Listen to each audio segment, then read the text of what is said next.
जय हिंद दोस्तों, मैं कन्हैया कुमार एक बार फिर से आपका जीके प्लान पे स्वागत करता हूं। और देखिए कि हम लोग ज्ञान बिंदु का जो टेस्ट सीरीज देख रहे हैं लोग बिहार पुलिस का। तो अभी तक 8 तक देख चुके हैं लोग। ये 9वां टेस्ट सीरीज है, तो इसे देखा जाएगा। और देखिए कि इसका पीडीएफ आप जीके प्लान टेलीग्राम चैनल से डाउनलोड कर सकते हैं, या डिस्क्रिप्शन बॉक्स में लिंक गया है, वहाँ से भी डाउनलोड किया जा सकता है। तो चलिए स्टार्ट किया जाए बिना समय गंवाए। तो देखिए कि पहला इसमें क्वेश्चन पूछा जा रहा है, निम्नलिखित में से कौन उस कांच के बर्तन की दीवारों को गीला नहीं करता है जिसमें इसे रखा जाता है। तो इसका राइट आंसर सी हो जाएगा, पारा। पारा कांच के बर्तन की दीवारों को गीला नहीं करता है। से सभी कांच के बर्तन की दीवारों को गीला करते हैं। और इसका देखिए कि कारण क्या है। तो भिन्न भिन्न पदार्थों के अणुओं के बीच जो आकर्षण बल कार्य करता है उसे आसंजक बल बोलते हैं। तो ये तो पहले आसंजक बल के बारे में आप जान लिए। जल कांच के पृष्ठ को भिगोता है परंतु पारा नहीं, क्योंकि जल व कांच के अणुओं के बीच लगने वाला आसंजक बल जल के अणुओं के बीच लगने वाला संसर्जक बल से अधिक होता है। तो इसी के कारण वो गीला नहीं कर पाता है। जबकि पारा और कांच के अणुओं के बीच लगने वाला आसंजक बल पारा के अणुओं के बीच लगने वाले संसर्जक बल से कम होता है, जिसके कारण ये गीला नहीं कर पाता है। तो ये आपका आंसर मिल गया होगा। चलिए दूसरा का क्वेश्चन देखिए, पदार्थ के तापमान में परिवर्तन के दौरान आपूर्ति की गई ऊष्मा ऊर्जा किस रूप में संग्रहित होती है। तो देखिए कि ये गतिज ऊर्जा के रूप में संग्रहित होता है, तो ये याद रखेगा। चलिए तीसरा का नंबर क्वेश्चन है, जब चलती बस का चालक अचानक ब्रेक लगाता है तो उसमें से बैठे यात्री आगे की दिशा में गिर जाते हैं, इसे समझाया जा सकता है। तो देखिए कि ये जड़त्व के कारण होता है, और देखिए कि ये न्यूटन के गति का प्रथम नियम है। तो ये याद रखेगा, इसके बारे में थोड़ा सा पढ़ लिया जाए। जब न्यूटन ने गति का 3 नियम दिया है, तो ये तो आपको जानता ही होंगे। न्यूटन के प्रथम नियम को गैलीलियो का नियम या जड़त्व का नियम भी कहते हैं। जड़त्व 2 प्रकार के होता है, तो देखिएगा यहाँ पे दिया गया है। एक दिया है विराम जड़त्व और एक दिया है गति जड़त्व। तो इसका मतलब ये बताता है कि देखिए कि कोई अवस्था अगर विराम अवस्था में, तो तब तक विराम अवस्था में रहेगा जब तक कि कोई उस पर बाहरी बल ना लगे। और गति का जड़त्व ये बताता है कि मान लीजिए कि कोई गति कर रहा है, तो जब तक वो गति से नहीं रुकेगा जबकि उससे बाहरी बल ना लगे। तो देखिए कि न्यूटन के पहला नियम से बल का परिभाषा भी प्राप्त होता है। तो यहाँ पे थोड़ा सा इसके बारे में देखा जाए। न्यूटन के गति के दूसरे नियम से बल का माप होता है और पहले नियम से बल का प्राप्त होता है। बल बराबर द्रव्यमान गुना त्वरण, ये हो जाएगा। तो थोड़ा सा समझिए कि एक ये दीवार है, अगर मान लीजिए कि इधर से कोई व्यक्ति है और इसको इधर से ढकेल है उस साइड, लेकिन इसमें उतना तो पावर होगा नहीं कि इसे ढकेल पाएगा। तो यहाँ पे देखिएगा कि कितना बल लगा, तो बल शून्य लगा, और इसका कार्य कितना हुआ, तो कार्य भी शून्य हो गया, शून्य हो जाएगा, यानी कि कोई इस पर कार्य नहीं हुआ। तो देखिए कि न्यूटन के तीसरा नियम बताता है कि परिव्यंजक क्रिया के बाद या बराबर तथा विपरीत एक प्रक्रिया होता है, यानी हर क्रिया के प्रतिक्रिया होता है। तो ये आप याद रखिएगा। पहला वस्तु दूसरी वस्तु पर लगाया गया बल क्रिया तथा दूसरा वस्तु द्वारा पहली वस्तु पर लगाया गया बल प्रतिक्रिया कहलाती है। तो ये आप याद रखिएगा। चलिए अगला क्वेश्चन देखिए, इसमें पूछा जा रहा है कि सखी वे तुझसे कहकर जाते हैं, किस कवि की काव्य पंक्ति है। तो इसका राइट आंसर हो जाएगा भी, मैथिली गुप्त शरण का है ये। और देखिएगा इसके बारे में थोड़ा सा देखा जाए मैथिली गुप्त शरण के बारे में। तो सखी वे मुझसे कहकर जाते हैं कविता युग परिवर्तक छायावादी कवि मैथिली गुप्त शरण के द्वारा रचना किया गया है। इसमें यशोधरा के स्वाभिमानी रूप का वर्णन किया गया है। यशोधरा को यह दुख हुआ कि उसके पति को जाना ही था, तो इसे बताकर क्यों नहीं गए। तो ये थोड़ा सा आप देखिएगा। वह कहती है कि अगर पति मुझे कहकर जाते तो शायद अपनी राह में बाधा ही नहीं पाते। तो ये आप याद रखिएगा। चलिए अगला क्वेश्चन है, इसमें मिलान करने वाला दे दिया गया है। सही क्रम में ये सजाना है। तो देखिए सही क्रम में चुनिए। तो इसका राइट आंसर डी हो जाएगा। सबसे पहले आ जाएगा भारत में संसदीय व्यवस्था है। 2 नंबर पे आएगा संसद चुनाव के द्वारा आते हैं। 1 नंबर पे देखिए, तीसरा नंबर पे आपका आएगा संसदों में सबसे महत्वपूर्ण स्थान प्रधानमंत्री का होता है। और चौथा नंबर पे आएगा प्रधानमंत्री लोकसभा के सांसदों द्वारा चुने जाते हैं। सही क्रम ये आप देख लिए, तो यही तो यहाँ पे दिया गया है। चलिए अगला क्वेश्चन देखा जाए, शुद्ध वर्तनी का चयन कीजिए। तो इन चारों में से शुद्ध कौन सा है। तो तकनीकी जो लिखा गया है ये शुद्ध वर्तनी है। सही पर्यायवाची शब्द चुनिए। तो रामा का पर्यायवाची क्या हो जाएगा, तो इंदिरा हो जाएगा। रामा का पर्यायवाची हरिप्रिया, श्री लक्ष्मी, कमला, समुंजरता, श्री भागवती, पद्मा, पद्माशा, ये आदि सभी इसका पर्यायवाची है। पर्यायवाची का मतलब क्या होता है कि समानार्थी का मतलब जिस वर्ड का दिया गया है उसी मीनिंग निकलना चाहिए। पर्यवाची का मतलब उसका उल्टा होता है। चलिए यहाँ पे 8 नंबर क्वेश्चन देखिए, समानार्थी शब्द क्या होगा? तो वज्र दिया गया है, तो वज्र का क्या हो जाएगा? तो निषिद्ध हो जाएगा। तो ये याद रखिएगा, वजय का समानार्थी का निषेध होता है। वजय का शाब्दिक अर्थ जिसका निषेध किया गया हो। चलिए अगला क्वेश्चन 9 नंबर है, विपरार्थिक शब्द बताइए। तो उत्कर्ष का विपरार्थिक क्या हो जाएगा? तो अपकर्ष हो जाएगा। ऑप्शन नंबर सी सही है। साँझ और रात के बीच के समय को कहते हैं, तो इसे बोला जाता है गोधूल, गुधली बोला जाता है। तो ये याद रखिएगा। असंगत मेल शब्द का चयन कीजिए। तो देखिए कि इन चारों में से असंगत कौन है?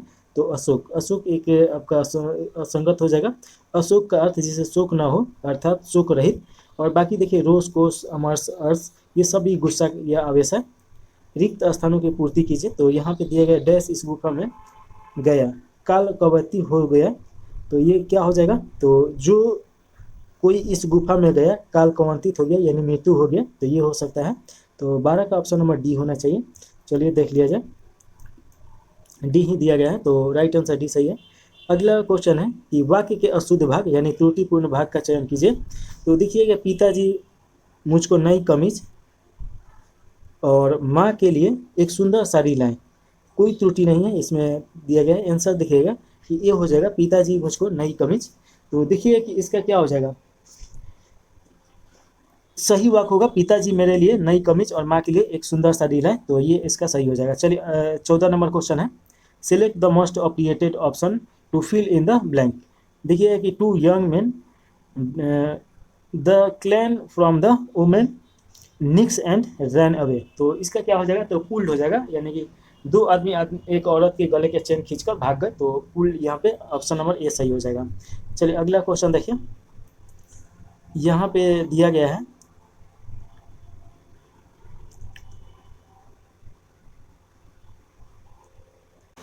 देखिए पूछा जा रहा है क्वेश्चन में, in the following question a sentence has been given in direct and indirect speech out of the 4 alternative suggested, select the one which the best. यानी कि देखिए इनडायरेक्ट और डायरेक्ट स्पीच से ये पूछा जा रहा है। He said let Hari come with us mother, I will take care of him. तो इसका क्या हो जाएगा? ये पूछा। तो इसका राइट आंसर देखिए कि बी हो जाएगा। He inform his mother to let Hari come with them as the would take care of him. तो ये देख लीजिए, और यहाँ पे इसके बारे में बताया भी है, तो पढ़ लीजिए। चलिए अगला क्वेश्चन 16 नंबर दिया गया है, इन the following question choose the correctly spelled word, यानी सबसे सही आंसर जो सही वर्ड है वो चुना है।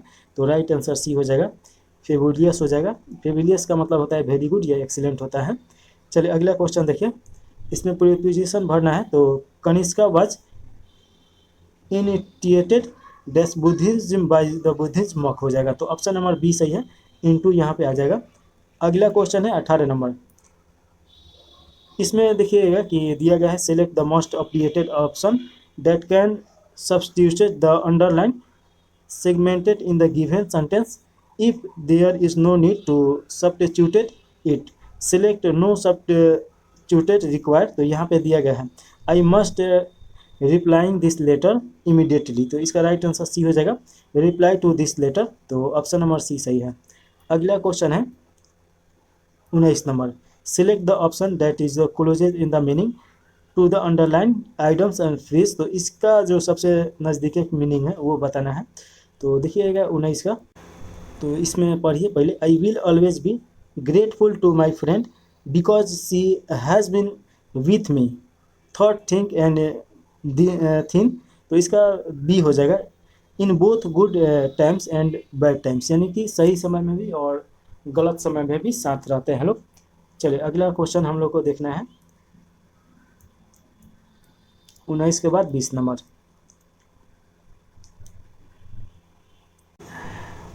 देखिएगा इसमें पूछा जा रहा है कि frame a question tag to get the following answer. तो यहाँ पे बताना है, he has gone to railway station to see off his cousin. तो यहाँ पे क्या हो जाएगा? तो डी हो जाएगा, नन ऑफ एबव हो जाएगा। 21 नंबर क्वेश्चन है, select the most appropriated synonyms of the given word. तो इसका साइनोनिम्स क्या हो जाएगा? इरेक्ट। इरेक्ट यानी क्या होगा? तो इसका राइट आंसर राइज हो जाएगा। इरेक्ट मतलब खड़ा करना और राइज मतलब निकलना होता है। टोपेल देखिए गिरना, लोअर मतलब निचला, और राजा राज्य मतलब ढहना। चलिए अगला क्वेश्चन है 22 नंबर। भारत में केंद्रीय राज्य संबंध निर्भर करता है, तो ये किस पे निर्भर करता है? तो देखिए ये संवैधानिक प्रावधानों पे, परंपराओं और प्रथाओं पे, न्यायिक व्याख्याओं पे, और संवाद के लिए यांत्रिक। तो ये चारों सही हो जाएगा, ऑप्शन नंबर डी सही है। अगला क्वेश्चन है 23 नंबर। सार्वभौमिक संसद की अवधारणा किस देश द्वारा दी गई थी? तो इसका राइट आंसर ये हो जाएगा ब्रिटेन के द्वारा, यानी इंग्लैंड के द्वारा। देखिए कि 17वीं शताब्दी के दौरान इंग्लैंड में ये संसदीय संप्रभुता उभर के बाहर आता है, विशेषकर अंग्रेजी युद्धगृह और गौरवशाली क्रांति के दौरान। यह सम्राट की पूर्ण शक्ति और सरकार के अधीन प्रतिनिधि जवाबदेही स्वरूप को स्थापित करने की आवश्यकता की प्रक्रिया थी। तो इसका ये हो जाएगा 24 नंबर क्वेश्चन। देखिए राष्ट्रीय ध्वज के अशोक चक्र में कितनी तिलियां हैं? तो इसका राइट आंसर ये हो जाएगा 24 तिलियां है। और ये किस रंग का है? तो ये आप याद रखिएगा, ये नेवी ब्लू हो जाएगा। थोड़ा सा इसके बारे में पढ़ा जाए तो देखिए भारतीय राष्ट्रीय ध्वज को 22 जुलाई 1947 को अपनाया गया था। तो हर साल 22 जुलाई को राष्ट्रीय झंडा दिवस मनाया जाता है। चक्र को अशोक चक्र कहा जाता है क्योंकि अशोक द्वारा निर्मित सारनाथ के शेर स्तंभ से लिया गया है, और चक्र पे प्रत्येक तिली जीवन के सिद्धांत का प्रतीक और दिन के 24 घंटे को भी दर्शाता है। यही कारण है इसके समय का पहला भी कहा जाता है। और देखिए कि भारतीय राष्ट्रीय ध्वज को पिंगली वेंगैया ने डिजाइन किया था। राष्ट्रीय ध्वज किसी भी देश की स्वतंत्रता और संप्रभुता का प्रतीक होता है। वर्ष 1947 में भारत के राष्ट्रीय ध्वज का चयन करने के लिए राजेंद्र प्रसाद की अध्यक्षता में एक समिति का गठन किया गया था। सर्वोच्च न्यायालय ने 2002 में संविधान के अनुच्छेद 19 के 1 क के तहत झंडा फहराने के अधिकार को मौलिक अधिकार घोषित किया। देखिए कि झंडा को जो ये होता है, तो इसका अनुपात देखिए 3:2 होता है, तो ये याद रखेगा। चलिए अगला क्वेश्चन हम लोग देखेंगे लोग। फ्रेटर्निटी का अर्थ क्या होगा? तो इसका राइट आंसर ये हो जाएगा भाईचारे की भावना। तो ऑप्शन नंबर ए सही है। चलिए अगला क्वेश्चन दिया गया है 26 नंबर। कंप्यूटर सॉफ्टवेयर जैसे विषय आते हैं, तो ये किस में आते हैं? तो अवशिष्ट सूची के अंतर्गत आता है। थोड़ा सा देखिए भारतीय संविधान में विधायी शक्तियों को केंद्र और राज्यों के बीच संघ सूची, राज्य सूची और समवर्ती सूची के मध्य में 3 भागों में बांट दिया गया है, लेकिन इन तीनों में जो नहीं आता है उसे अवशिष्ट सूची बोला जाता है। तो देखिए कि जो विषय इन तीनों सूचियों में के अंतर्गत नहीं आता है उन्हें अवशिष्ट सूची के अंतर्गत रखा गया है, और अवशिष्ट सूची कानून बनाने का अधिकार केंद्र सरकार को होता है। चलिए 27 नंबर क्वेश्चन देखिए, कौन सा अनुच्छेद राज्य के नीति निर्देशक सिद्धांतों से संबंधित है? तो थोड़ा सा इसके बारे में हम आपको बताएं तो देखिए कि आर्टिकल आपका 36 से लेकर 51 तक के बीच को ये राज्य के नीति निर्देशक सिद्धांत के अंतर्गत आता है। राज्य के नीति निर्देशक सिद्धांत क्या होता है? तो देखिएगा कि ये किसी भी राज्य का उसका सिद्धांत होना चाहिए, ये बताता है। और देखिए कि ये आयरलैंड के संविधान से लिया गया है, तो ये भी आप याद रखिएगा। और इसमें देखिएगा कि कौन आएगा, तो ऑप्शन नंबर डी इसके अंतर्गत आ जाएगा। 27 का राइट आंसर डी हो जाएगा। अनुच्छेद 44 समान नागरिक संहिता के ये बारे में बात करता है। राज्य के नीति सिद्धांत का यही भाग 4, और देखिए 36 से 51 के बीच में है, तो वही सब लिखा गया है, और ये न्यायालय में न्यायोचित नहीं है। चलिए 28 नंबर क्वेश्चन देखिए, प्रधानमंत्री, केंद्रीय कैबिनेट मंत्रीगण, मुख्यमंत्रीगण और मंत्रिपरिषद सभी सदस्य डैश हैं। तो ये सभी सदस्य क्या है? तो राष्ट्रीय विकास परिषद के सदस्य हैं, तो ये याद रखिएगा। राष्ट्रीय विकास परिषद यानी एनडीसी भारत में विकास संबंधित मामलों पर निर्णय लेने और विचार विमर्श करने वाली संस्था है। इसकी अध्यक्षता प्रधानमंत्री करते हैं। राष्ट्रीय विकास परिषद की स्थापना 6 अगस्त 1952 को किया गया था, तो ये आप जरूर याद रखिएगा।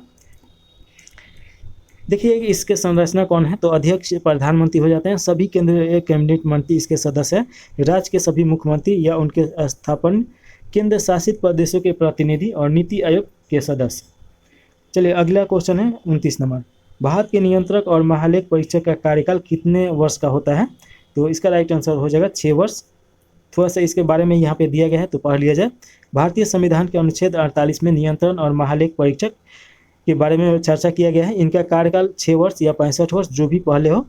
कैग की नियुक्ति राष्ट्रपति के द्वारा किया जाता है। कैग को भीमराव अम्बेडकर संविधान के तहत सबसे महत्वपूर्ण अधिकारी कहा था। भारत के पहले कैग पी नरसिंह राव थे, नरहरि राव। वर्तमान में देखिएगा कि जुलाई 2024 तक भारत के नियंत्रण और महालेख परीक्षक श्री गिरीश चंद्र मुर्मू थी, तो ये आप याद रखेगा। अगला क्वेश्चन देखिए 30 नंबर। भारत में कौन सा सही है? तो इसमें कौन सा सही है ये चुनना है। तो देखिए भारतीय संविधान 3 प्रकार के नगर पालिकाओं का प्रावधान करता है, तो ये तो सही है। भारत के कैग की नियुक्ति भारत के प्रधानमंत्री नहीं राष्ट्रपति करते हैं, तो ये गलत हो गया, तो 2 नंबर काट दीजिए। जहाँ जहाँ पे भी 2 है तो ये 2 हो गया, इनमें से सभी ये भी नहीं होगा। चलिए तीसरा का नंबर देखिए। भारतीय संविधान की अनुसूची 11 भाषाओं से संबंधित है, 8वां अनुसूची भाषा से संबंधित है, तो ये काट दीजिए। चौथा देखिए, भारत के राष्ट्रपति का चुनाव 5 वर्ष के कार्यकाल के किया जाता है, तो 1 और 4 सही हो जाएगा, तो ऑप्शन नंबर ए सही है 30 का। अगला क्वेश्चन देखिए, ये सब तो हम बता ही दिए हैं। 31 नंबर क्वेश्चन है, किस इतिहासकार ने अकबर द्वारा प्रतिपादित दीन ए इलाही को एक धर्म कहा था? तो देखिएगा कि इसका राइट आंसर आपका ए हो जाएगा, अबुल फजल। इसके बारे में यहाँ पे जरूर दिया होगा, तो चलिए देख लिया जाए। अबुल फजल ने अकबर द्वारा प्रतिपादित दीन ए इलाही को एक धर्म कहा था। दीन ए इलाही ईश्वर का धर्म की शुरुआत अकबर द्वारा 1582 ईस्वी में किया गया था। और इसमें देखिए कि उस समय जितने महत्वपूर्ण व्यक्ति थे विद्वान, तो इसमें बुलाया जाता था और धर्म पे चर्चा किया जाता था। अबुल फजल अकबर के 9 रत्नों में से एक था। बीरबल दीन ए इलाही को स्वीकार करने वाला प्रथम हिंदू और अंतिम हिंदू था, तो ये भी आप याद रखेगा। अगला क्वेश्चन देखिए, बंगाल का अंतिम स्वतंत्र शासक कौन था? तो राइट आंसर आपका बी हो जाएगा। बंगाल का अंतिम स्वतंत्र शासक सिराजुद्दौला था। सिराजुद्दौला अरवर्दी खां के उत्तराधिकारी के रूप में 1756 में बंगाल का नवाब बना।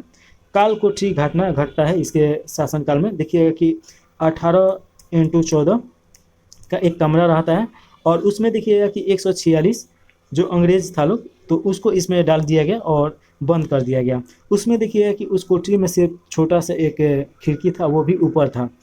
और देखिए कि अगले दिन जब खोला गया तो 146 में से 23 अंग्रेज जिंदा थे और 123 अंग्रेज मर गए थे। सांस लेने के चक्कर में सभी एक दूसरे पर चढ़ चढ़ के मरे हुए थे, तो ये इसी को बोला जाता है कालकोठरी। 20 जून 1756 को कालकोठरी की घटना घटी थी, और इसके बारे में हलवेल ने बताया। 23 जून 1757 को कलकत्ता के भागीरथी नदी के तट पर हुई प्लासी के युद्ध में सिराजुद्दौला की हार हुई, और इसका प्रमुख कारण यही बना था 20 जूनी जो ये घटना कालकोठरी का घटना हुआ था। प्लासी के युद्ध में अंग्रेजी सेना का नेतृत्व क्लाइव और सिराजुद्दौला का नेतृत्व मीर जाफर और मीर मदान के द्वारा किया गया था। और देखिए मीर जाफर ये निकल जाता है, जाके अंग्रेजों के साथ मिल जाता है। क्वेश्चन देखिए 33 नंबर पूछा जा रहा है, बांग्लादेश की स्वतंत्रता की घोषणा की गई थी किस वर्ष? तो इसका राइट आंसर सी हो जाएगा 1971 में। बांग्लादेश की स्वतंत्रता की घोषणा 1971 में की गई थी। बांग्लादेश की मुक्ति के लिए 1971 में भारत और पाकिस्तान के बीच लड़ा गया युद्ध, इसके परिणाम स्वरूप बांग्लादेश के जनवादी गणराज्य की स्वतंत्रता हुई। 25 मार्च 1971 की रात को पश्चिमी पाकिस्तान के द्वारा पाकिस्तान के खिलाफ ऑपरेशन सर्चलाइट शुरू करने के बाद युद्ध शुरू हुआ, और बांग्लादेश की मुक्ति आज़ादी के लिए उनके समर्थन में भारत द्वारा ऑपरेशन जयपुर चलाया गया। देखिए कि 16 दिसंबर 1971 को पश्चिमी पाकिस्तान यानी कि वर्तमान पाकिस्तान के आत्मसमर्थन के बाद युद्ध समाप्त हुआ और पूर्वी पाकिस्तान यानी बांग्लादेश आज़ाद हुआ। सैम मानेकशा उस समय भारतीय सेना के प्रमुख और इंदिरा गांधी भारत की प्रधानमंत्री थी। 26 मार्च 1971 को बांग्लादेश का आधिकारिक स्वतंत्रता दिवस माना जाता है, और इसके बाद से बांग्लादेश इसका नाम पड़ा। चलिए अगला क्वेश्चन देखिएगा कि बांग्लादेश की राजधानी ढाका है, और ढाका ढकेश्वरी देवी के नाम पर रखा गया है। और इसके जो देखिएगा कि राष्ट्रीय गान है रविन्द्रनाथ टैगोर के द्वारा लिखा गया है, अमर सुमर बांग्ला भालो আছে, तो ये आप याद रखिएगा। चलिए अगला क्वेश्चन है 34 नंबर, अफीम युद्ध किन दो देशों के बीच में हुआ था? तो इसका राइट आंसर बी हो जाएगा, चीन और ब्रिटेन यानी इंग्लैंड के बीच ये हुआ था। पहला अफीम युद्ध 1839 से 1882 तक लड़ा गया। यह युद्ध चीन और इंग्लैंड के बीच में लड़ा गया। चीन का प्रतिनिधि इस युद्ध में किंग राजवंश ने किया था। दूसरा अफीम युद्ध 1856 से 60 के बीच लड़ा गया। दूसरा अफीम युद्ध को तीर युद्ध या आंग्ल फ्रांसीसी युद्ध के नाम से भी जाना जाता है। यह युद्ध ब्रिटेन और फ्रांस द्वारा चीन के विरुद्ध लड़ा गया था, तो ये याद रखेगा। इन दोनों युद्धों में चीन की हार हुआ था। अफीम युद्ध की शुरुआत में योगदान देने वाला 1792-93 में असफल ब्रिटिश व्यापार मिशन था, जिसे मेगाटनी दूतावास के नाम से भी जाना जाता है। अगला क्वेश्चन है, सिंधु घाटी सभ्यता के लोग किसका पूजा करते थे? तो पशुपति की पूजा किया जाता था, और देखिए कि यहीं से कॉन्सेप्ट शंकर भगवान का आता है यानी शिव का। संध्या निवासी ईश्वर की पूजा, मानव पूजा, वृक्ष और पशु तीनों की पूजा करते थे। इस सभ्यता के लोग भूत प्रेत तंत्र मंत्र आदि में विश्वास करते थे। तबीजों के आधार पर जादू टोना में विश्वास करने तथा कुछ जगहों की मुहरे पे बलि प्रथा के दुष्ट अंकित के आधार मिले हैं, तो बलि प्रथा का भी अनुमान लगाया जाता है। और देखिए कि ये लोग मातृ देवी, रुद्र देवता यानी पशुनाथ, लिंग योनि दोनों की पूजा करते थे। पुनर्जन्म में विश्वास करते थे। तो देखिए इसके मृत्यु के बाद दाह संस्कार के 3 तरीके प्रचलित हैं, पूर्ण शवदाह, आंशिक शवदाह और कलश शवदाह। इसके धार्मिक दृष्टिकोण का आधार इहलौकिक तथा व्यवहारिक था। मूर्ति पूजा का प्रारंभ संभवतः सिंधु सभ्यता से ही प्रारंभ हुआ था। हड़प्पा से प्राप्त एक मृग मूर्ति के गर्भ से एक पौधा निकला है जो उर्वरक की देवी के रूप में प्रतीक है। चलिए अगला क्वेश्चन है 36 नंबर। निम्नलिखित संतों में से कौन महाराष्ट्र क्षेत्र में सक्रिय थे? तो राइट आंसर सी हो जाएगा, एकानाथ। संत एकानाथ एक भारतीय हिंदू संत, दार्शनिक और कवि थे। वह कृष्ण के भक्त तथा वरकारी संप्रदाय से संबंधित है। उनको प्रमुख मराठी संत ज्ञानेश्वर और नामदेव के आध्यात्मिक उत्तराधिकारी के रूप में देखा जाता है। एकनाथ जनार्दन स्वामी के शिष्य थे जो हिंदू देवता दात्यता के भक्त थे। तो ये आप याद रखेगा। चलिए अगला देखा जाए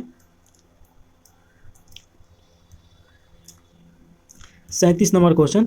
79 ईस्वी में किस पर्वतीय ज्वालामुखी ने पोपई शहर को राख से दफन कर दिया था? तो इसका राइट आंसर हो जाएगा माउंट एटना। तो ऑप्शन नंबर सी सही है। पोपई इटली के कैम्पनिया में एक बड़ा रोमन शहर है और माउंट वेसुपिनिया एक सुमा ट्रेजिस ज्वालामुखी जो इटली के कैम्पेनिया में नेमसर की खाड़ी में स्थित है। यह विश्व के सबसे खतरनाक और सबसे प्रसिद्ध ज्वालामुखी में से एक है जो 79 ईस्वी में फूटा और पोपई और हरकुलेनियम को नष्ट कर दिया। अब तक यह ज्वालामुखी 50 से अधिक बार फट चुका है। यह विश्व का सबसे घनी आबादी वाला ज्वालामुखी क्षेत्र है। चलिए 38 नंबर क्वेश्चन देखिए। निम्नलिखित में से कौन सा बिहार में घड़ियालों का प्रजनन स्थल है? तो इसका राइट आंसर हो जाएगा गंडक नदी। बिहार में गंडक नदी चंबल अभयारण्य के बाद भारत में घड़ियालों के लिए दूसरा सबसे प्रजनन स्थल है और हालिया सर्वेक्षण के अनुसार नदी में 217 घड़ियाल पाए गए हैं। गंडक नदी के बारे में थोड़ा सा देख लीजिए कि गंडक नदी नेपाल के पास तिब्बत में मानेक मोट और कुदांग से निकलकर धौलागिरी के उत्तर से निकलती है और नेपाल में त्रिवेणी के पास भारतीय क्षेत्र में प्रवेश करती है। गंडक दक्षिण दिशा की तरफ बहती है और उत्तर प्रदेश और बिहार के बीच सीमा बनाती है। इसकी कुल लंबाई 630 मीटर और जबकि बिहार में इसकी लंबाई 260 मीटर है। चलिए अगला क्वेश्चन देखिए। निम्नलिखित में से किस कंपनी ने चौथे राष्ट्रीय जल पुरस्कार और सर्वश्रेष्ठ उद्योग में प्रथम स्थान हासिल किया? तो इसका राइट आंसर हो जाएगा सी, एनटीपीसी बरौनी हो जाएगा। अगला क्वेश्चन है 40 नंबर। बिहार की निम्नलिखित में से किसको पद्मश्री 2023 दिया गया है? तो ये मत पढ़िए, 2023 का क्वेश्चन है। अगला क्वेश्चन देखिए 41 नंबर और इसमें पूछा जा रहा है कि पाटना रांची वंदे भारत एक्सप्रेस के बारे में निम्नलिखित में से कौन सा कथन सही है? तो देखिए कि इसका राइट आंसर ये हो जाएगा, बिहार में चलने वाली ये पहले वंदे भारत ट्रेन है। तो ये याद रखिएगा। अगला क्वेश्चन है मार्च 2023 में अनुसूची वाणिज्य बैंक का GNPA अनुपात था, तो कितना अनुपात था? तो 3.9%। तो ऑप्शन नंबर डी सही हो जाएगा। निम्नलिखित में से कौन सा भारत में गरीबी का कारण है? तो गरीबी का कारण देखिएगा कि कम पूंजी निर्माण, बुनियादी ढांचा की कमी, जनसंख्या घनत्व का दबाव, ये तीनों हो जाएगा। तो ऑप्शन नंबर डी सही हो जाएगा।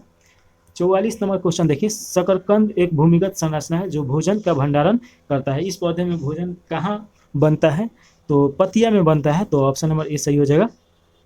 पौधे में भोजन बनाने की प्रक्रिया प्रकाश संश्लेषण द्वारा होता है और पादप में भोजन बनाने का कार्य पत्तियों द्वारा विकसित यानी पत्तियों द्वारा होता है, इसलिए पत्तियों को पौधे का रसोई घर बोला जाता है। शकरकंद में भोजन का संग्रह उसके जड़ों में होता है। तो ये याद रखिएगा, हम लोग शकरकंद के जड़ खाते हैं। चलिए अगला क्वेश्चन है 45 नंबर। रंध्र का खुलना और बंद होना इसके द्वारा किए जाने वाला कार्य है। तो इसके कार्य देखिए कि रक्षक कोशिका इसका कार्य है। तो ये आप थोड़ा सा देख लीजिए। तो देखिए कि रंध्र का खुलना और बंद होना एक ऐसी प्रक्रिया है जो पौधे में गैस विनिमय और जल संतुलन को नियंत्रित करता है। इस प्रक्रिया को 2 मुख्य कोशिकाओं द्वारा नियंत्रित किया जाता है जिन्हें रक्षक कोशिका कहा जाता है। रक्षक कोशिकाओं में स्फीति दबाव रक्षक कोशिकाओं के खुलने और बंद होने की नियंत्रण करता है।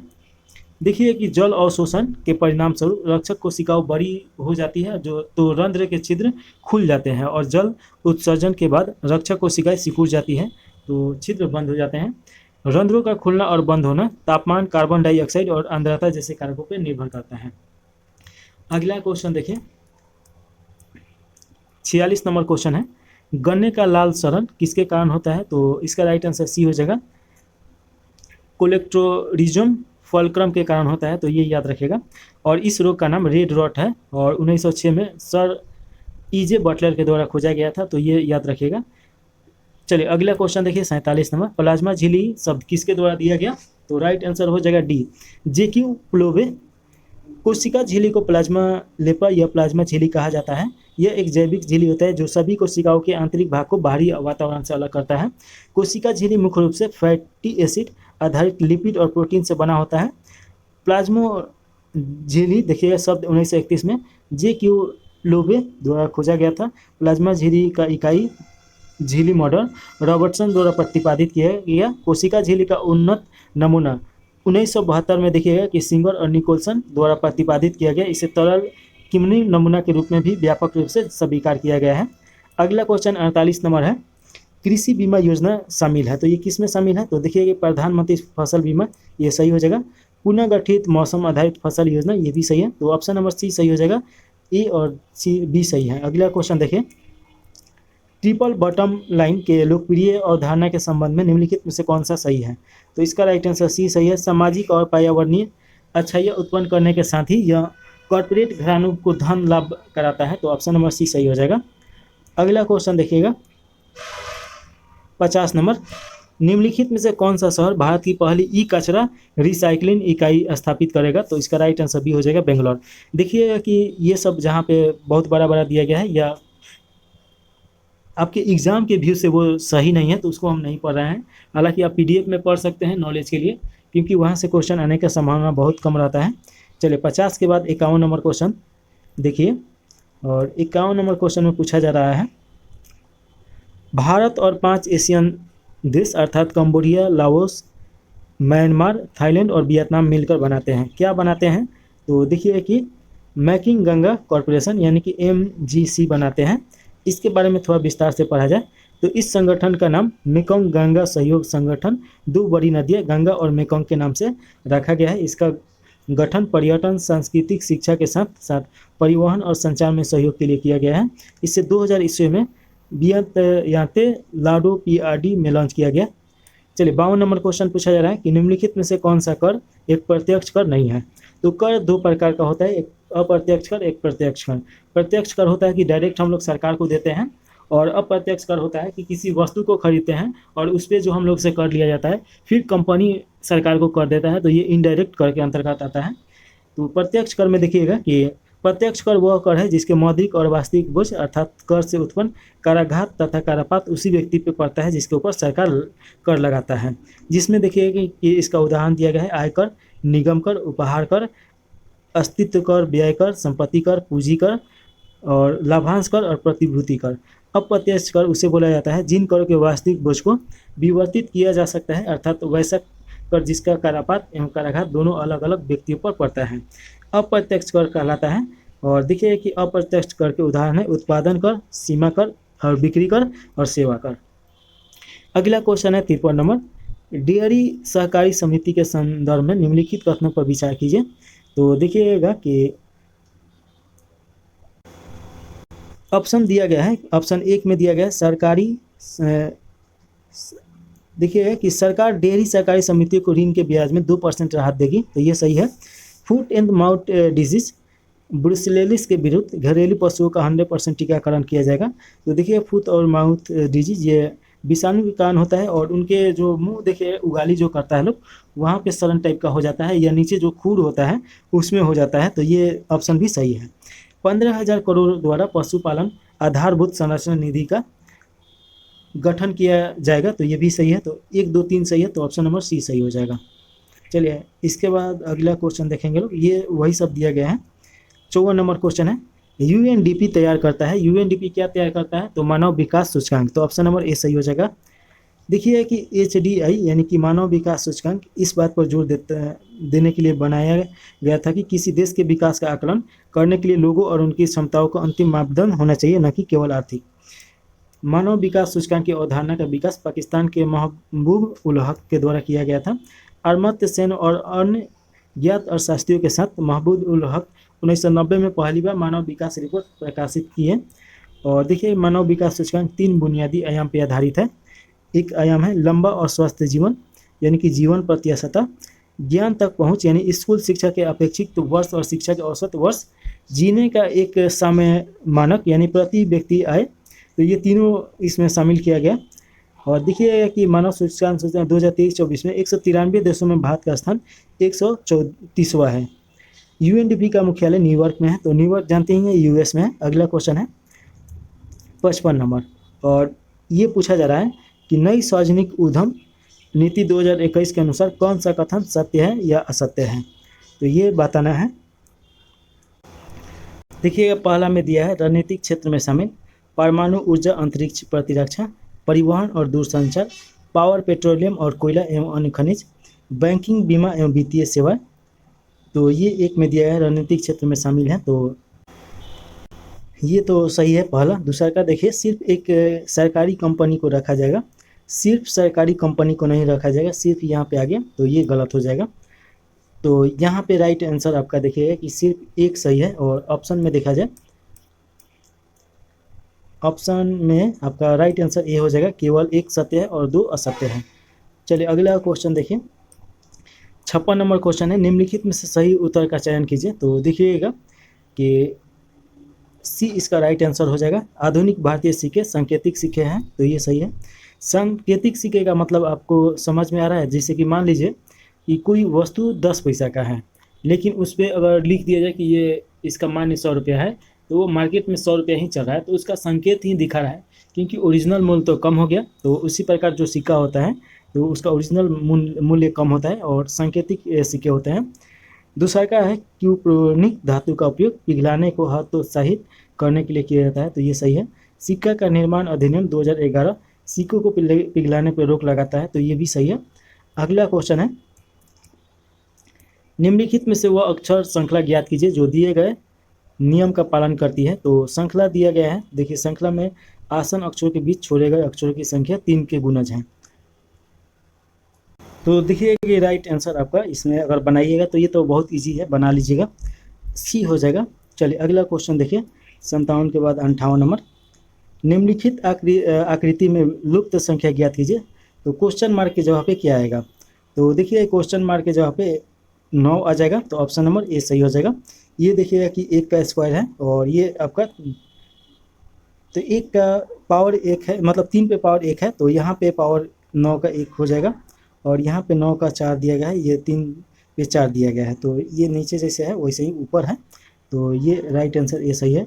58 के बाद 59 नंबर क्वेश्चन है, JHQSL और I एक सीधी पंक्ति में दक्षिण दिशा की ओर मुँह करके बैठे हैं, लेकिन जरूरी नहीं है कि उपयुक्त में से ही हो। तो देखिएगा कि एक इसका बनाया जा रहा है, तो देखिए कि J और Q के बीच में 2 व्यक्ति बैठे हैं, तो J और Q के बीच में 2 व्यक्ति बैठे हैं, X और J और H के बीच में बैठा है, और H के दाईं ओर दूसरे स्थान पे बैठा है, L Q के बाईं ओर दूसरे स्थान पे बैठा है, और I के बाईं ओर ठीक बगल में बैठा है। Q और H सीधी पंक्ति के सिरों पर बैठे हैं, निम्नलिखित में से कौन J के बाईं ओर तीसरा स्थान बैठा है। तो ये हम बनाते लेकिन यहाँ पे बना दिया गया है, तो इसका राइट आंसर आपका H हो जाएगा। और यहाँ पे देखिए कि इसको सजा दिया गया है कि कैसे कैसे होगा, तो इसका राइट आंसर भी सही हो जाएगा। चलिए अगला क्वेश्चन 60 नंबर दिया गया है, दिए गए समीकरण के सही करने के लिए, ये समीकरण दिया गया है और पूछा जा रहा है कि दिए गए समीकरण को सही करने के लिए कौन सी 2 संख्याओं को आपस में बदलना होगा। तो इसमें देखिए कि कौन बदलना होगा ये पूछा जा रहा है, तो इसमें आपका राइट आंसर ये हो जाएगा, 16 और 32 को बदलना होगा, यानी 16 के जगह पे आपका 32 और 32 के जगह पे 16, तो यहाँ पे आपका 32 आ जाएगा, यहाँ पे 16 आ जाएगा, उसके बाद जो सॉल्व कीजिएगा 31 आ जाएगा। तो देखिए कि 60 का राइट आंसर ये सही हो जाएगा। इसके बाद अगला क्वेश्चन है 61 नंबर, और यहाँ पे देखिए कि बना भी दिया गया है, तो ये आप देख लीजिए कि कैसे बनाया गया है। चलिए अगला क्वेश्चन है, पूछा जा रहा है कि दी गई आकृति में उस आकृति को चुनें जिसमें प्रश्न आकृति निहित है। तो यहाँ पे कौन सा आकृति आएगा ये पूछा जा रहा है, तो ये देखिएगा कि आपका डी आ जाएगा, क्योंकि देखिए ये आपका अगर यहाँ रखेंगे तो इधर तो ये है ही नहीं, तो ये कट गया, इधर जाएगा तो ये भी नहीं पूर्ति होगा, और ये इधर ये भी नहीं पूर्ति होगा, डी यहाँ पे पूर्ति करेगा। चलिए अगला क्वेश्चन है आपका 62 नंबर, एक बिंदु ए पर किसी मीनार के शीर्ष का अवतरण कोण 60 डिग्री है, यदि वह बिंदु मीनार के आधार से 80 मीटर की दूरी पे है तो मीनार की ऊंचाई क्या होगी। तो मीनार का ऊंचाई आपका हो जाएगा 80/, रूट के अंदर 3 आ जाएगा और m इंटू में m आ जाएगा, तो ऑप्शन नंबर ए सही हो जाएगा। यहाँ पे बनाया है, तो देखिए इसे कैसे बनाया है। चलिए अगला क्वेश्चन है 4 tan थीटा बराबर 3 है, तो इसका मान बताइए। 4 sin theta minus cos theta और 4 sin theta plus cos theta के बराबर होगा, तो ऑप्शन नंबर सी सही हो जाएगा, 1/2 हो जाएगा। चलिए अगला क्वेश्चन देखिए 63 के बाद 64 नंबर क्वेश्चन। एक आयताकार मैदान का क्षेत्रफल उसकी लंबाई और चौड़ाई के योग का 15 गुना है। यदि उस मैदान की लंबाई 60 मीटर है तो उस मैदान का चौड़ाई भाग क्या होगा, तो 24 मीटर हो जाएगा। और यहाँ पे देखिएगा कि बना दिया गया है, तो ये याद रखिएगा, आयताकार मैदान की लंबाई का क्षेत्रफल बराबर होता है लंबाई इंटू चौड़ाई, इसका सूत्र है, तो ये रख के बना देना है। चलिए अगला क्वेश्चन दिया गया है 65 नंबर। यदि त्रिज्या r1 और r2 वाली दो वृत्तों के क्षेत्रफलों का योग त्रिज्या r वाले एक वृत्त के क्षेत्रफल के बराबर है, तो क्या हो जाएगा, तो बी आपका हो जाएगा ऑप्शन नंबर, ये सूत्र ही दिया गया है, तो आप देख लीजिए। 65 के बाद 66 नंबर क्वेश्चन है। 5 लड़कों का औसत उम्र 16 वर्ष है, जिनमें से 4 लड़कों का औसत उम्र 16 वर्ष 3 महीना है, तो 5वें लड़के का क्या हो जाएगा, तो इसमें क्या करना है, 5 इंटू 16 कर देना है, तो आपका 80 आ जाएगा। उसके बाद इन 16 में 4 से गुना करा देना है 16.3 से, तो आपका निकल के आ जाएगा। तो इसका राइट आंसर आपका 66 का 5 वर्ष हो जाएगा। अगला क्वेश्चन देखिए 67 नंबर। एक मिश्रण के 729 ml में दूध और पानी का अनुपात कितना है, तो 7/2 है। दूध और पानी का एक नया मिश्रण बन रहा है जिसमें 7:3 में प्राप्त करने के लिए कितनी पानी और मिलाना होगा, तो इसका राइट आंसर ये हो जाएगा 81 ml यहाँ पे बनाया गया है, तो आप देख लीजिए। अगला क्वेश्चन देखिए 68 नंबर। यदि x square minus b x plus c बराबर 0 है, समीकरण के मूल अल्फा और बीटा है, तो अल्फा एवं बीटा मूल्यों का समीकरण क्या होगा, तो ये तो सूत्र ही बन रहा है, तो ऑप्शन नंबर बी सही हो जाएगा। अगला क्वेश्चन 68 के बाद देखिएगा कि 69 नंबर। सही उत्तर का चयन करना है। रेखा चित्र के अनुसार समीकरण की जोड़ी 6x - 3y + 10 दिया गया है और ये पहला समीकरण है और 0 इसका मान है। 2x - y + 9 बराबर 0 ये दूसरा का समीकरण है। दो रेखाओं का प्रतिनिधि करता है, तो जो है तो क्या होगा, तो समानांतर हो जाएगा, ऑप्शन नंबर डी सही है। और कैसे होगा, तो यहाँ पे बनाया गया है, देख लीजिए। अगला क्वेश्चन देखिए कि एक पेंसिल का 1/8 भाग काला और शेष 1/2 भाग सफ़ेद है, तो यदि शेष भाग नीला और इस नीले भाग की लंबाई 3:1/2 सेंटीमीटर है, तो पेंसिल की लंबाई ज्ञात कीजिए। तो देखिए पेंसिल का लंबाई यहाँ पे कितना हो जाएगा, तो 8 सेंटीमीटर हो जाएगा। पेंसिल का कुल भाग बराबर x माना गया है और x पेंसिल का भाग x/8 प्रश्न अनुसार, और यहाँ पे देख लीजिए, आप देख लीजिए बना दिया गया है, तो ज़्यादा कठिनाई होनी नहीं चाहिए। चलिए अगला क्वेश्चन है 71 नंबर। मूल्यांकन कीजिए और ये देखिए कि इसका सॉल्व करना है, तो यहाँ पे सॉल्व करने के बाद 8/3 आया है और यहाँ पे सॉल्व भी कर दिया गया है, तो देख लीजिए। अगला क्वेश्चन है 72 नंबर। किस संघ के पशुओं में संयुक्त पैर होते हैं, तो इसका राइट आंसर सी हो जाएगा, आर्थोपंडा में। देखिए कि आर्थोपंडा संघ के पशुओं में संयुक्त पैर होते हैं। आर्थोपंडा अकेशवरी जानवरों का एक समूह है जिसमें एक बाह्य कंकाल और एक खंडित शरीर से जुड़े हुए पैर होते हैं। इनके शरीर में उपांगों की एक जोड़ी के साथ खंड होते हैं। उनका प्रजनन आंतरिक निषेचन और आंतरिक या बाहरी निषेचन द्वारा होता है। उनके पास एक खुला परितंत्र होता है। आर्थोपंडा में कौन कौन आएगा, तो देख लीजिए। कीड़े में चींटी, एफिडेंस, तिलतिलिया, चिड्डे, दीमक, ये सब आ जाएगा। तेलचाटा ये सब, और चीटिस, बिच्छू, नूक, मकड़िया ये सब इसमें आ जाएगा। क्रस्टेशिया में देखिए कि केकड़े मछली, झींगा मछली ये सब आ जाएगा लो। आर्थोपंडा अकेशकी जंतुओं का सबसे बड़ा संघ है। चलिए अगला देखा जाए 73 नंबर क्वेश्चन पूछा जा रहा है। निम्नलिखित में से किसे लैटिन में वैक्सीनिया कहा जाता है, तो वैक्सीनिया किसे बोला जाता है, तो इसका राइट आंसर आपका ए हो जाएगा, काउ पॉक्स को। देखिए लैटिन भाषा में काउ का अर्थ होता है वैक्स और काउ पॉक्स का अर्थ होता है वैक्सीनिया। इन जड़ों से टीकाकरण शब्द हमारे उपयोग में आया है, तो ये याद रखिएगा।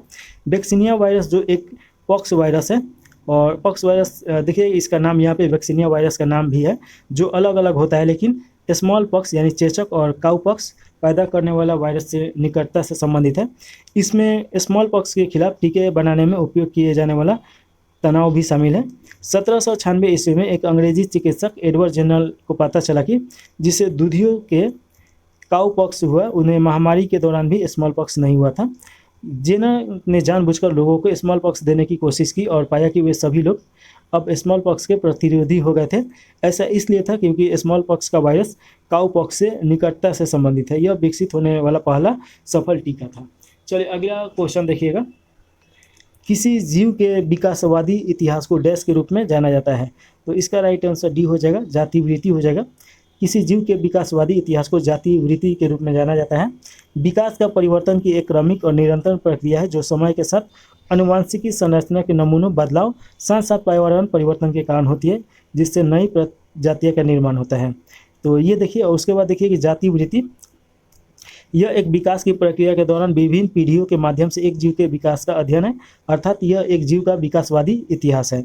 जातिवृत्तीय संबंध को एक जातिवृत्तीय वृक्ष के रूप में दर्शाया जाता है, जो दर्शाता है कि एक टेक्टस दूसरे टेक्टस के से कैसे संबंधित है।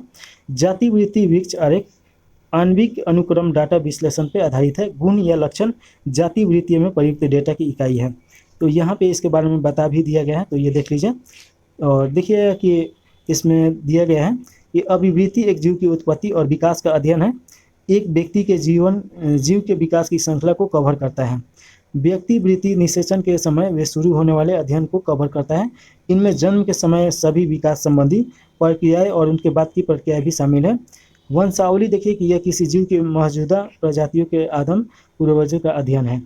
चलिए अगला क्वेश्चन है 75 नंबर। कबूतर, मच्छर और चमगादड़ के पंख दिखाते हैं, यानी कि ये क्या दिखाते हैं? तो अभिसारी विकास दिखाते हैं। ऐसे अंग जो विभिन्न कार्यों के उपयोग होने के कारण काफ़ी असमान हो सकते हैं, लेकिन इनकी मूल संरचना भ्रूणीय प्रक्रिया में समान होती है, समजात अंग कहलाते हैं। यह समजातीय अपसारी जैव विकास अर्थात पूर्वजों से विभिन्न दशाओं में हुए जैव विकास को प्रमाणित करता है। ऐसे अंग जो समान कार्यों में उपयोग होने के कारण समान दिखाई पड़ते हैं, लेकिन उनका मूल संरचना भ्रूणीय प्रक्रिया में भिन्नता होती है, समरूप अंग कहलाता है। यह निरुक्त अभिसारी जैव विकास है, जैसे डॉगफिश और व्हेल है। कुछ लक्षणों को खो गए थे और जीव के पूर्वजों में मौजूद थे, वे जीव वापस में लौटे आते हैं। इस घटना का पुनरुक्ता के नाम से जाना जाता है। जैसे व्यक्तियों में कर्णपाली को हिलाने की शक्ति होती है। अगला क्वेश्चन देखिए 76 नंबर। इसमें देखिएगा कि पूछा जा रहा है कि बेसिली बैक्टीरिया है जो होते हैं, तो ये कहाँ होता है? तो छड़ के आकार के रूप में होता है। आकृति के आधार पर जीवाणु निम्न प्रकार के होते हैं। पहला देखिएगा कि सालाकवत यानी बेसिलियस के आकार का होता है। इस प्रकार का जीवाणु छड़ानुमा या बेलनाकार कृमि आकृति का होता है, जिसे बेसिलस और एंथ्रासिस हो जाएगा। गोलाकार कृमि देखिए कि गोलाकार आकृति के जीवाणुओं को कोकस के नाम से जाना जाता है। ये सबसे छोटे जीवाणु होते हैं। कोशिकाओं के विन्यास के आधार पर ये कई प्रकार के होते हैं। और देखिए कि इसमें 2 प्रकार तो यहीं पे दिया गया है, 3 प्रकार। माइक्रोकोइलाइट एक कोशिकीय के रूप में, जैसे माइक्रोकोकस होता है। डिप्लोकोकाई ये 2 कोशिकाओं के समूह, जैसे कि डिप्लोकोकस न्यूमोनी होता है। तीसरा का देखिएगा एस्ट्रोकोकाइस अनेक शाखाओं कोशिकाओं के समूहों में, जैसे कि एस्ट्रोकोकस लैक्टिस। चलिए अगला आगे देखा जाए। और चौथा दिया है सार्सिनी। ये 8, 64 और 128 के धनाकृति पैकेज में होते हैं, जैसे सार्सिना। सर्पिलाकृति देखिए कि इस प्रकार के जीवाणु होते हैं, जैसे कि एस्माइडिलम प्रोरेम। कोमा देखिएगा इस प्रकार का जीवाणु अंग्रेजी के कोमा आकार का होता है, ऐसे जैसे ब्रिब्रो कोमा हो जाएगा। अगला क्वेश्चन 77 नंबर है। खाने योग्य समुद्री मछलियाँ कौन सी हैं? तो इसका राइट आंसर सी हो जाएगा, हिल्सा, पम्पलेट और मैकरेल। मछलियों को 2 श्रेणी में विभाजित किया जाता है, एक मीठे पानी की मछली और एक समुद्री मछली। तो ये आप देख लीजिए। और इसमें देखिएगा कि क्वेश्चन लाइक कुछ दिया नहीं है। अगला क्वेश्चन है 78 नंबर। निम्नलिखित में से कौन सी सबसे कठोर धातु है? तो टंगस्टन ये है, सबसे कठोर धातु है। कुछ स्रोतों में प्लेटिनियम को सबसे कठोर धातु माना गया है, जबकि सबसे भारी धातु ओस्मियम है। लिथियम सबसे हल्का धात्विक तत्व है, यह सबसे प्रबल अपचायक भी है। टाइटेनियम को रणनीतिक धातु कहते हैं क्योंकि इसका उपयोग रक्षा उपयोग में होता है। चांदी, सोना, तांबा, प्लेटिनियम तथा बिस्मिथ अपने कम अभिक्रियाशीलता के कारण स्वतंत्र अवस्था में पाए जाने वाले धातु हैं। सोना, प्लेटिनियम, चांदी, पारा उत्कृष्ट धातुओं के श्रेणी में आता है।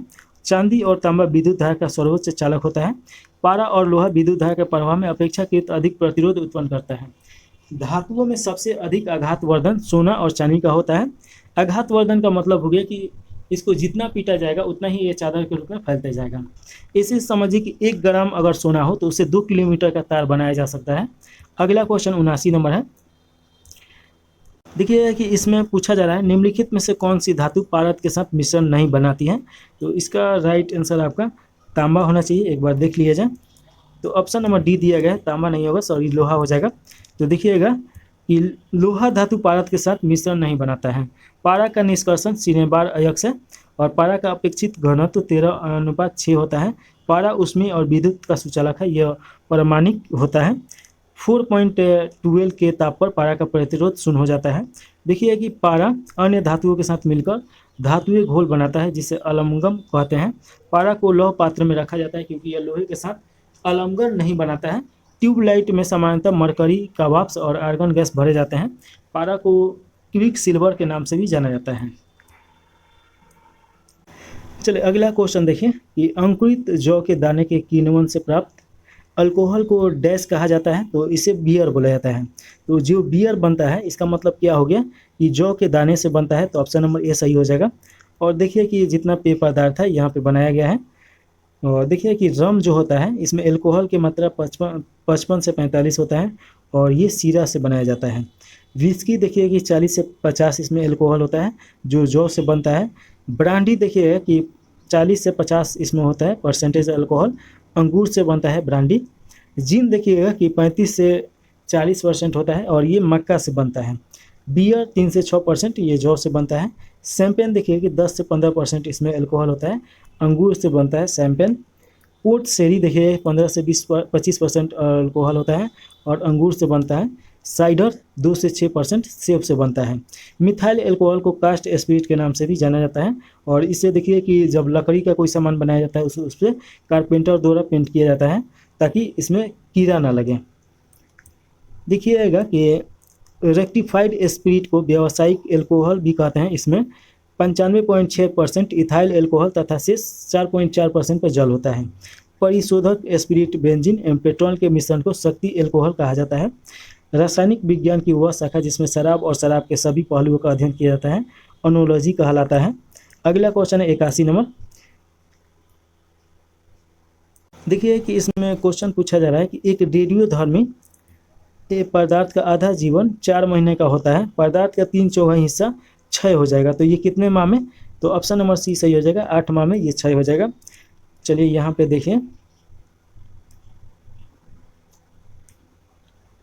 आधा जीवन बराबर 4 महीना, तो 3:4 हिस्सा और बराबर 2 हो जाएगा। तो आधा जीवन हो जाएगा तो 2 × 4 तो 8 महीना हो जाएगा। ऑप्शन नंबर सी सही हो जाएगा। अगला क्वेश्चन है 82 नंबर। जब पानी में इनो सॉल्ट डाला जाता है तो बुलबुले बन जाते हैं डैश के कारण। तो इसका राइट आंसर हो जाएगा CO2 गैस यानी कार्बन डाइऑक्साइड गैस। अगला क्वेश्चन देखिएगा कि चाहे इसमें देख लीजिए थोड़ा सा। बुलबुले जब जल की बूंदों से जुड़े होते हैं उन्हें गिलास के शीर्ष पर ले आते हैं। कार्बन डाइऑक्साइड गैस पेट को सूजने से राहत दिलाती है और इसमें मौजूद सोडा एसिड को निष्क्रिय कर देता है।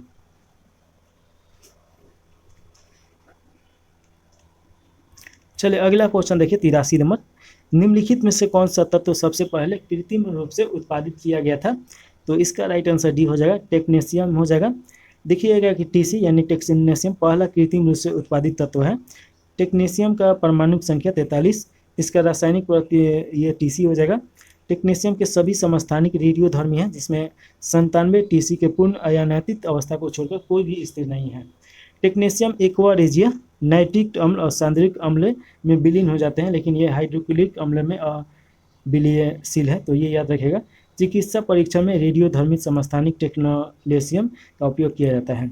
अगला क्वेश्चन है 84 नंबर। इसमें पूछा जा रहा है निम्नलिखित में से किस तत्व में न्यूट्रॉन नहीं होता है?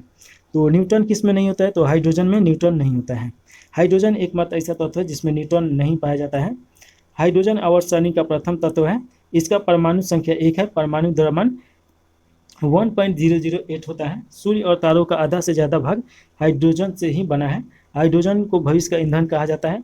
इसके नाभिक में एक प्रोटॉन होता है। हाइड्रोजन आवर्त सारणी का एकमात्र ऐसा तत्व है जिसके नाभिक में न्यूट्रॉन नहीं पाया जाता है। हाइड्रोजन सभी अम्लों का आणविक अंग है। हाइड्रोजन की खोज 1766 में हेनरी कैवेंडिश के द्वारा किया गया था। कैवेंडिश। चलिए अगला क्वेश्चन देखिए हाइड्रोजन के बारे में और भी दिया है। हाइड्रोजन निर्माण की विधि। लाल तत्व लोहे पर भाप प्रवाहित करने पर हाइड्रोजन गैस प्राप्त होता है। हाइड्रोलित के जल से प्रतिक्रिया करने पर हाइड्रोजन गैस प्राप्त होता है। सोडियम के जल के साथ अभिक्रिया करने पर हाइड्रोजन गैस प्राप्त होता है। देखिएगा कि उच्च दाब पर निकेल उत्प्रेरक की उपस्थिति में हाइड्रोजन वनस्पति तेलों के संयुक्त करके उन्हें वनस्पति घी में बदल देता है। इस प्रक्रिया को तेल का हाइड्रोजनीकरण कहा जाता है। हाइड्रोजन के 3 समस्थानिक हैं, प्लूटोनियम, ड्यूटेरियम और टाइटेनियम। तो ये याद रखिएगा। इसमें देखिए ड्यूटेरियम को भारी जल कहा जाता है और इसका सूत्र D2O होता है। टाइटेनियम हाइड्रोजन का एक दुर्लभ समस्थानिक है। यह एक बीटा उत्सर्जक है जिसका अर्ध आयु 12.4 वर्ष होता है। अगला क्वेश्चन देखिएगा 85 नंबर। निम्नलिखित में से किस गैस का उपयोग टीयर गैस के रूप में किया जाता है? तो राइट आंसर सी हो जाएगा NH3 यानी अमोनिया गैस का। अमोनिया नाइट्रोजन का एक अस्थायी हाइड्राइड है। अमोनिया का औद्योगिक पैमाने पर उत्पादन हैबर विधि के द्वारा किया जाता है। अमोनिया एक रंगीन गैस है जिसमें तीखी गंध, जिसे सूंघने पर छींक आंखों में आंसू आ जाते हैं। अमोनिया की संरचना टेट्राएड्रेस एवं आकृति पिरामिड के द्वारा होता है। पिरामिडल। उच्च दाब पर अमोनिया को कार्बन डाइऑक्साइड के साथ गर्म करने पर कार्बनिक यौगिक यूरिया प्राप्त होता है। तो ये याद रखिएगा। और देखिए कि अमोनिया का उपयोग के बारे में, तो द्रवित अमोनिया का उपयोग रेफ्रिजरेटर में बर्फ जमाने के लिए किया जाता है। अमोनियम लवणों के उत्पादन में, यूरेनिया के निर्माण में, सफाई के काम में, चिकनाई दूर करने के लिए, हाइड्रोजन के उत्पादन में भी किया जाता है। 86 नंबर क्वेश्चन है, बर्तन के नॉन स्टिक सतह कोटिक बनाने के लिए उपयोग किए जाने वाला पॉलीमर है, तो कौन सा है? तो टेफ्लॉन है। देखिएगा टेफ्लॉन के कारण ही एक कोई कढ़ाई उढ़ाई रहता है तो उसमें काला एक लेप लगा रहता है जिसमें चिपकता नहीं है। तो राइट आंसर बी सही हो जाएगा। 86 के बाद 87 नंबर क्वेश्चन देख लीजिए। इसमें पूछा जा रहा है कि निम्नलिखित में से शहर जहाज के निर्माण से संबंधित है। तो इसका राइट आंसर हो जाएगा एडवर्म और ट्राइस्टेट और मिंग्स। तो ऑप्शन नंबर ए सही है। चलिए इसके बारे में देखा जाए कि एडवर्ड ये बेल्जियम का बंदरगाह शहर है। ये हीरा, ललित कला, फैशन उद्योग आदि के लिए प्रसिद्ध है। ट्राइस्टेट देखिए कि इटली का एक प्रमुख बंदरगाह शहर है। मिन्स्क देखिएगा, मिन्स्क पूर्वी यूरोप के बेलारूस देश की राजधानी और सबसे बड़ा शहर यह सियालास और नियामिसा नदियों के किनारे बसा है। हैम्बर्ग देखिएगा कि जर्मनी का प्रमुख बंदरगाह है। विश्व के प्रमुख उद्योग उसके केंद्र देखिए तो US में देखिएगा कि पीटर्सबर्ग ये हो जाएगा लौह इस्पात के लिए, विश्व की इस्पात राजधानी। डेट्रॉयट का मोटर कार के लिए और सैन फ्रांसिस्को तेल और जलपोत हो जाएगा। और देखिए कि सैन फ्रांसिस्को को सिलिकॉन वैली के नाम से जाना जाता है। यहाँ पे कंप्यूटर और तकनीकी उद्योग है। कनाडा में देखिए ओटावा कागज उद्योग। हैमिल्टन ये लौह इस्पात और इंजीनियरिंग। ब्रिटेन में मैनचेस्टर और लिवरपूल देखिए, मैनचेस्टर सूती उद्योग के लिए, लिवरपूल जलपोत निर्माण और तेल शोधन के लिए प्रसिद्ध है। फ्रांस शैंपेन और बोर्डो शराब उद्योग और सर लॉरेंस क्षेत्र के लिए ये है। देखिए कि फ्रांस में शैंपेन और बोर्डो शराब उद्योग और सर लॉरेंस क्षेत्र ये लौह उद्योग के लिए है। जर्मनी में फ्रैंकफर्ट इंजीनियरिंग और परिवहन हो जाएगा। नीदरलैंड इंडस्ट्रन हो जाएगा जलपोत और निर्माण और हीरा पॉलिश। डेनमार्क में कोपेनहेगन है और ये डेयरी उद्योग से संबंधित है। इटली में देखिए तुरिन, इटली का डेट्रॉयट मोटर कार से संबंधित है। आगे देखिएगा स्वीडन स्टॉकहोम ये जलपोत निर्माण से संबंधित है। ब्राज़ील साओ पाउलो ये कॉफ़ी उद्योग से संबंधित है। जापान नगोया में है, जापान का डेट्रॉयट। और देखिए कि एयरक्राफ्ट कार मशीनरी और ओसाका जो है ये जलपोत और लौह इस्पात वस्त्र उद्योग से संबंधित है। तो यहाँ से क्वेश्चन आते हैं तो ये थोड़ा सा आप ध्यान में रखिएगा। चलिए आगे देखिए, आगे 88 नंबर क्वेश्चन पूछा जा रहा है, निम्नलिखित में से किसे लाल सागर और नीली वादियों की भूमि के रूप में जाना जाता है? तो थोड़ा सा इसका देख लिया जाए आंसर, क्योंकि हमको भी याद नहीं है। इसका राइट आंसर सी हो जाएगा, असम हो जाएगा। तो राइट आंसर सी सही है। असम को ब्रह्मपुत्र नदी के कारण, पहाड़ियों से लगते नीले बादल के कारण लाल नदी और नीली पहाड़ियों के रूप में जाना जाता है। अगला क्वेश्चन 89 नंबर है और इसमें देखिएगा पूछा जा रहा है, अंटार्कटिका में भारत के वैज्ञानिक एवं शोध अभियान के संबंध में निम्नलिखित में से कौन से कथन सही हैं? तो देखिएगा अंटार्कटिक में प्रथम वैज्ञानिक बेस स्टेशन दक्षिण गंगोत्री था, तो ये सही है। वर्तमान में दक्षिण गंगोत्री का उपयोग आपूर्ति बेस एवं पारगमन शिविर के रूप में किया जा रहा है, ये भी सही है। वैज्ञानिक गतिविधियों के लिए मैत्री स्टेशन पूरे वर्ष आबाद रहता है, ये भी सही है। तो ऑप्शन नंबर डी सही हो जाएगा। देखिएगा कि इसका थोड़ा सा का देख लिया जाए। इसका स्थापना 1983-84 में किया गया था। इसका इस्तेमाल आपूर्ति आधार और पारगम शिविर के रूप में किया जाता है। तो वही सब यहाँ पे दिया गया है, तो इसे पढ़ सकते हैं। चलिए अगला क्वेश्चन है 90 नंबर। आर्कटिक क्षेत्र और अंटार्कटिका महाद्वीप स्थिर है, तो ये कहाँ पे है? तो इसका राइट आंसर हो जाएगा उत्तरी और दक्षिणी ध्रुव के निकट। ये देखिएगा कि जैसे ये पृथ्वी हो गया, तो इसका जो यहाँ पे ध्रुव है ये आपका आर्कटिक हो जाएगा, और ये नीचे जो देखिएगा कि अटलांटिका हो जाएगा।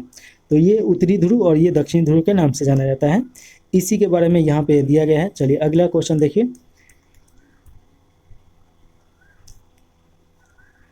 अच्छा, थोड़ा सा डिटेल में देख लिया जाए, क्योंकि आगे क्वेश्चन आ सकता है यहाँ से। देखिए कि उत्तरी और दक्षिणी ध्रुव के निकट उत्तरी ध्रुव में आर्कटिक और दक्षिणी ध्रुव में अटलांटिक महाद्वीप स्थिर है। आर्कटिक पृथ्वी के सबसे उत्तरी भाग में स्थित एक ध्रुव क्षेत्र है। आर्कटिक के अंतर्गत आर्कटिक महासागर, निकोबार समुद्री और Alaska, Canada, Finland, Greenland, Iceland, Norway, रूस और स्वीडन को शामिल किया जाता है। भारत ने 2007 में आर्कटिक महासागर में अपना पहला वैज्ञानिक अभियान शुरू किया और जुलाई 2008 में नॉर्वे के सुलवारवाड में हिमाद्री नाम से एक शोध केंद्र खोला। आर्कटिका देखिए पृथ्वी के सबसे दक्षिणतम भाग में स्थित है और ध्रुवीय महाद्वीप के रूप में जाना जाता है। अंटार्कटिका विश्व का 5वां बड़ा महाद्वीप है तथा यह विश्व में सर्वाधिक ठंडा महाद्वीप है, जहां पूरी तरीके से बर्फ परत जमी रहती है। इसके कारण इसे श्वेत महाद्वीप के नाम से भी जाना जाता है। अंटार्कटिका को विश्व का सबसे ठंडा मरुस्थल भी कहा जाता है। देखिएगा कि विश्व का सबसे बड़ा ग्लेशियर लैम्बेस्ट अंटार्कटिका में स्थित है और क्वीन मॉड पर्वत श्रेणी अंटार्कटिका को 2 बराबर भागों में बांटता है। अंटार्कटिका को 22 मार्च से 23 सितंबर तक अंधकार रहता है और 24 सितंबर से 21 मार्च तक सूर्य कभी अस्त नहीं होता है। अंटार्कटिका जाने वाले प्रथम भारतीय रामचरण थे और यहाँ पाए जाने वाले पक्षी पेंगुइन, अल्बाट्रोस और पेटरल है, तो ये याद रखेगा। अंटार्कटिका महाद्वीप को विज्ञान के लिए समर्पित महाद्वीप कहा जाता है। इसे गतिशील महाद्वीप की भी संज्ञा दी गई है। राष्ट्रीय अंटार्कटिका अध्ययन केंद्र गोवा में स्थित है, तो ये आप याद रखेगा। अगला क्वेश्चन है, मिलान करना है। और देखिए कि ये रेलवे जोन दिया गया है और मुख्यालय दिया गया है। तो अभी देखिए कि 17 रेलवे जोन है। इसमें देखिए मिलान किया जाए तो देखिएगा पश्चिमी मध्य रेलवे किस में आ जाएगा, तो ये आपका जबलपुर हो जाएगा। और उसके बाद देखिए तो देखिए इसका राइट आंसर आपका हम सीधे बता देते हैं, उसके बाद इसमें दिया गया होगा तो पूरा पढ़ लिया जाएगा। इसका राइट आंसर बी हो जाएगा। और यहाँ पे देखिए कि दिया गया है, पढ़ लिया जाए। पश्चिमी मध्य रेलवे जबलपुर, दक्षिणी पूर्व रेलवे बिलासपुर, उत्तरी पूर्व गोरखपुर और पूर्वी मध्य हो जाएगा हाजीपुर। चलिए अगला क्वेश्चन 92 नंबर है। 100% सौर ऊर्जा चलने वाला भारत का पहला केंद्र शासित प्रदेश कौन सा है, तो राइट आंसर हो जाएगा दीव।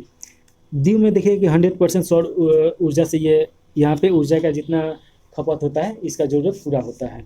अगला क्वेश्चन है 93 नंबर। इसमें पूछा जा रहा है कि केंद्र शासित प्रदेश पांडुचेरी के संदर्भ में निम्नलिखित कथनों पर विचार कीजिए। तो इसमें देखिएगा यह पूर्व में बंगाल की खाड़ी एवं शेष 3 दिशाओं में तमिलनाडु द्वारा घिरा हुआ है। केंद्र शासित प्रदेश पांडुचेरी में 4 छोटे असंबद्ध जिले आते हैं।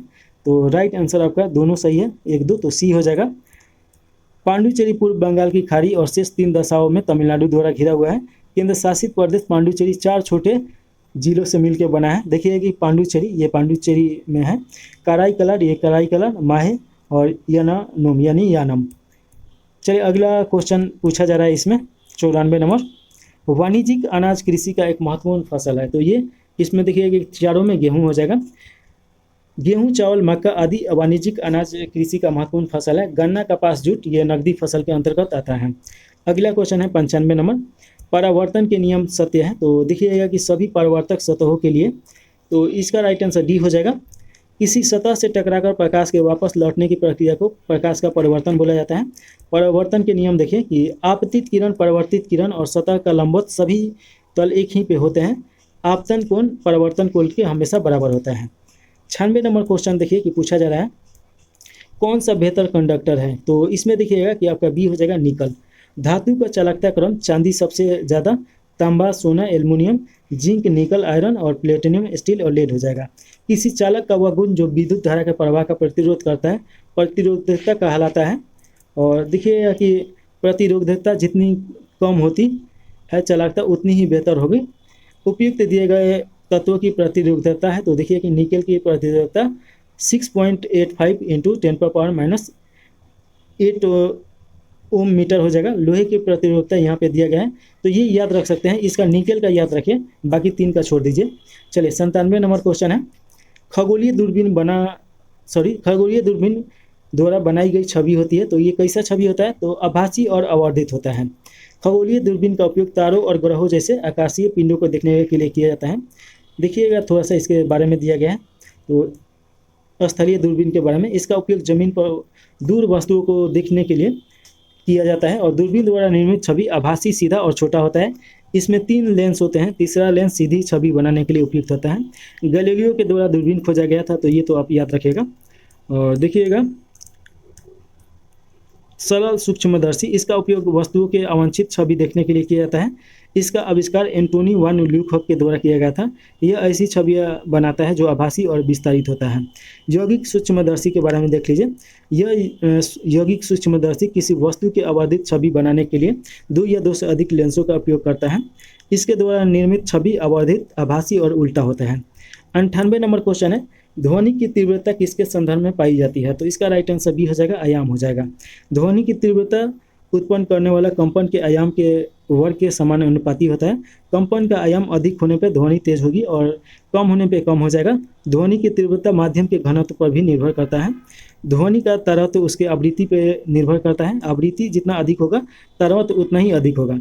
शेर की आवाज़ का तरत्व कम होने के कारण प्रबल और तीव्रता अधिक होता है, जबकि महिला, कोयल और बांसुरी की आवाज़ का तरत्व अधिक होता है, प्रबलता, तीव्रता कम होता है।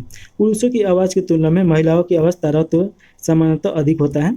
99 नंबर क्वेश्चन देखिए, पूछा जा रहा है कि फोटो स्टेट मशीन निम्नलिखित में से किस तकनीकी पे काम करता है, तो राइट आंसर सी हो जाएगा, इलेक्ट्रोस्टैटिक छवि निर्माण। तो इसके बारे में थोड़ा सा देख लिया जाए। इस तकनीकी में एक फोटो रेस्टिव ड्रम का उपयोग किया जाता है जो प्रकाश के प्रति संवेदनशील होता है। जब ड्रम को मूल दस्तावेज के सामने रखा जाता है तो प्रकाश के संपर्क में आने वाली यह चार्ज हो जाती है और फिर एक टोनल पाउडर जो ऋणात्मक रूप से चार्ज होती है ड्रम पर लगाया जाता है। टोनर पाउडर केवल चार्ज किए गए क्षेत्र का चिपकता है। अंत में टोनर पाउडर को कागज पर स्थानांतरित कर दिया जाता है जिससे एक प्रति बन जाती है। इसके बाद अगला क्वेश्चन 100 नंबर है, एक खगोलीय इकाई औसत दूरी है, तो देखिएगा कि ये हो जाएगा पृथ्वी और सूर्य का जो औसत दूरी है उसी को बोला जाता है। तो ऑप्शन नंबर ए सही हो जाएगा। एक खगोलीय पृथ्वी और सूर्य के बीच की औसत दूरी जो 15 करोड़ किलोमीटर के बराबर होता है। एक खगोलीय इकाई 1.496 इंटू 10⁻11 मीटर के बराबर होता है। इसका उपयोग मुख्य रूप से सौरमंडल के भीतर दूरियों की गणना के लिए किया जाता है। पृथ्वी और चंद्रमा के बीच की दूरी लगभग 3,84,000 किलोमीटर होता है, तो ये आप याद रखेगा।